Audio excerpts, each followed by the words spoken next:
Hello guys, welcome back to Loggery. I hope all of you are doing great. So AILET का exam हुआ था, NLU Delhi का exam होता है 5 years LLB integrated course का।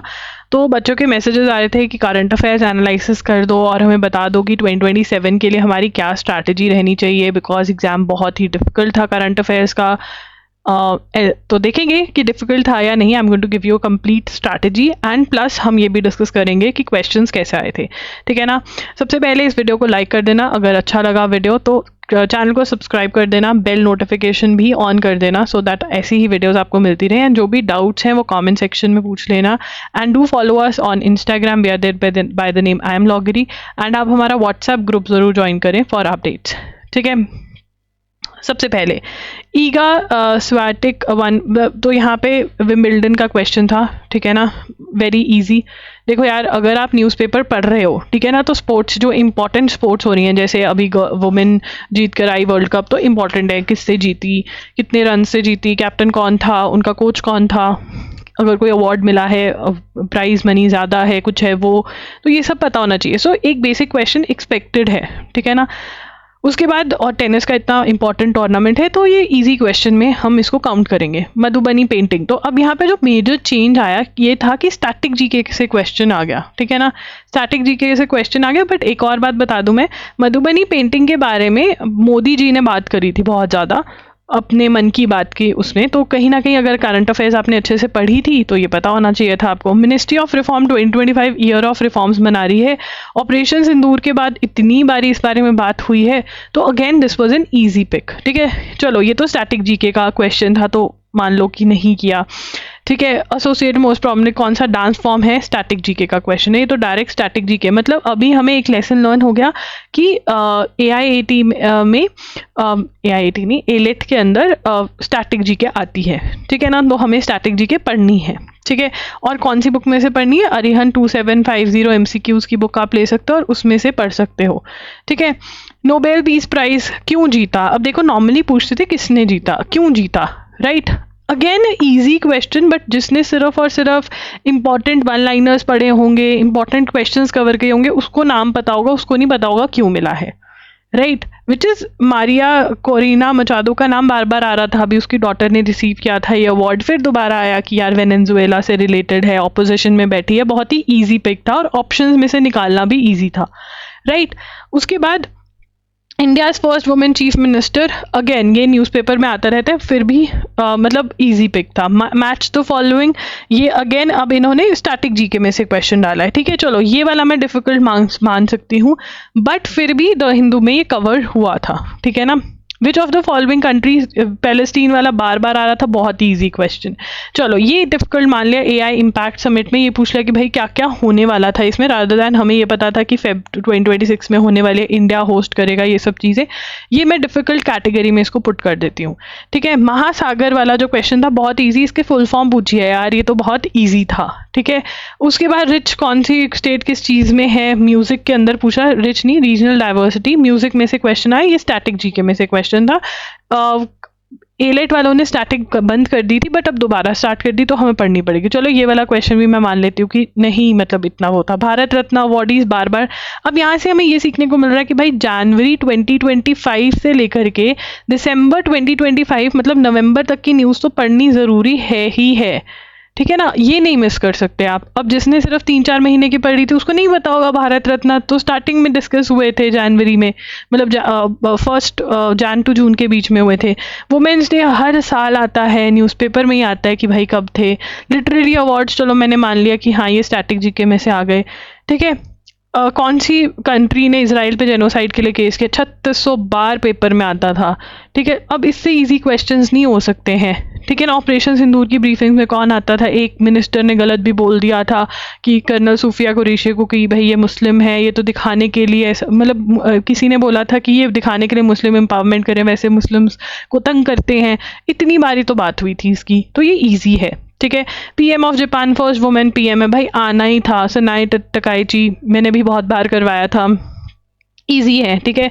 हेमोलीफीबिया treatment ये भी पढ़ा था, न्यूज़पेपर में आया था। आईपीएल अगेन आ गया ना, आईपीएल कौन जीता था। ग्रैप की फुल फॉर्म क्या है, दिल्ली में इतना पॉल्यूशन हो रखा है, ग्रैप AQI ये बार बार पढ़ रहे थे। Organic fisheries and proud initiative, चलो मैं डिफ़िकल्ट मान लेती हूँ, ठीक है।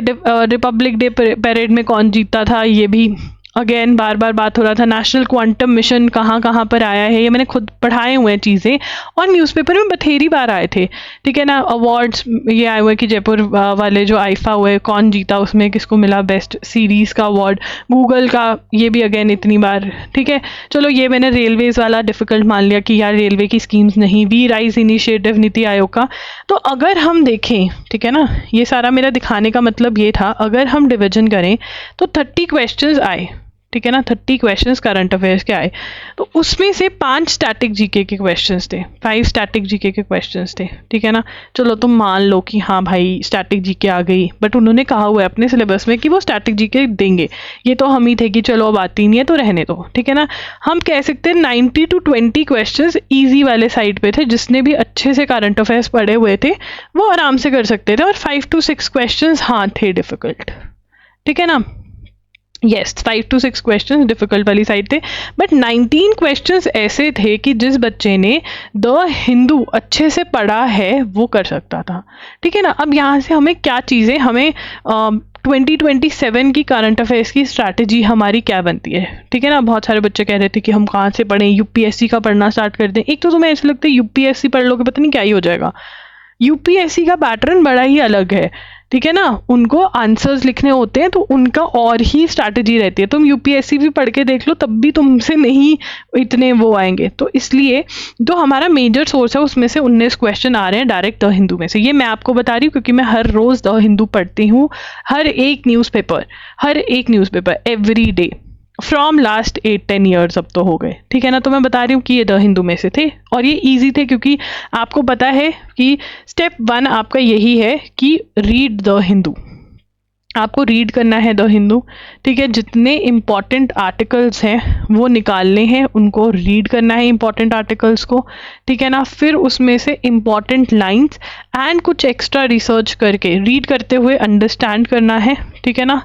और फिर उसके बाद इंपॉर्टेंट लाइंस के नोट्स बनाने हैं और जो एक्स्ट्रा रिसर्च है उसके भी नोट्स बनाने हैं। फिर इन नोट्स को बार बार रिवाइज करना है और साथ ही में आपको MCQ प्रैक्टिस भी करनी है टू नो कि आप करेक्ट लाइन पर हो, ठीक है ना। अब आई नो ये सारी चीज़ें एक बच्चे से करना बहुत ही डिफिकल्ट होता है जिसको एक्सपीरियंस नहीं होता है, तो इट्स फाइन। आप एजुगिरी यूट्यूब चैनल फॉलो कर सकते हो जहाँ पर मैं कर रही हूँ reading the Hindu, important articles mark करना, रीड करना, आपको समझाना, इंपॉर्टेंट लाइंस नोट्स बनवाना, ठीक है। आप एजुगिरी यूट्यूब चैनल पे आपको अंडरस्टैंडिंग मिलेगी, मैं एक्सप्लेन करूँगी, प्लस आप नोट्स बना सकते हो। मैं मार्क भी करवाती हूँ, कुछ कुछ आपको लिखवा भी देती हूँ, तो ये आप कर सकते हो, ये बिल्कुल फ्री ऑफ कॉस्ट है, ठीक है।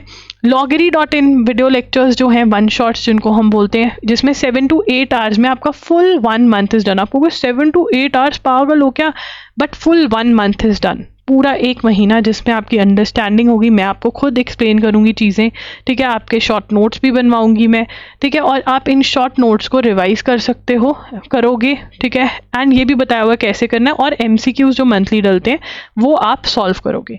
MCQs मंथली हर कोई सॉल्व करेगा, बिकॉज अगर ये MCQs आपके सॉल्व हो रहे हैं इसका मतलब आपका सोर्स ठीक है, आपका काम ठीक चल रहा है। अगर ये नहीं हो रहे मतलब तुम बहुत गलत रास्ते पे हो, ठीक है ना। अब एजुगिरी is a free resource, loggery.in is a paid resource, ठीक है। ये भी ऐसा नहीं है कि मैं तुमसे तुम्हारी किडनी मांग रही हूँ।